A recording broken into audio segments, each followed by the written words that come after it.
এভাবেই ভ্যানে করে চুয়াডাঙ্গা দর্শনাস্থল বন্দর দিয়ে 12 মে চিকিৎসার জন্য ভারতে যান ঝিনাইদহ 4 আসনের এমপি আনোয়ারুল আজিম আনার। কে জানতো আর ফেরা হবে না নিজ দেশে।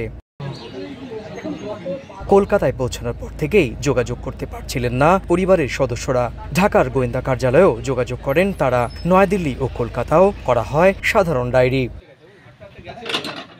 8 দিন নিখোঁজের পর অবশেষে খুলল জট। এখনো পর্যন্ত বিভিন্ন বেসরকারি সূত্র বলছে, কলকাতার নিউ টাউনের এই বাড়ি থেকেই মিলেছে এমপি আনোয়ারুল আজিম আনারের রক্তমাখা কাপড় চোপড়। তবে পাওয়া যায়নি তার লাশ।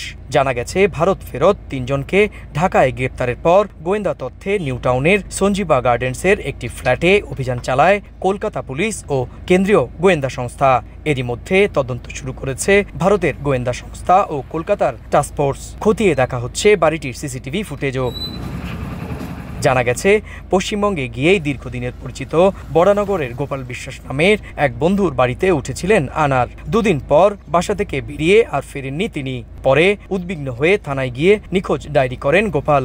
এরপর থেকেই তার খোঁজে তৎপর হয়ে ওঠে 2 দেশের প্রশাসন। শুরু থেকেই এই এমপি নিখোঁজ হয়ে যাওয়ার ঘটনাটিকে অত্যন্ত রহস্যজনক এবং চাঞ্চল্যকর বলেই দাবি করছিলেন 2 দেশের গোয়েন্দা সংস্থারা।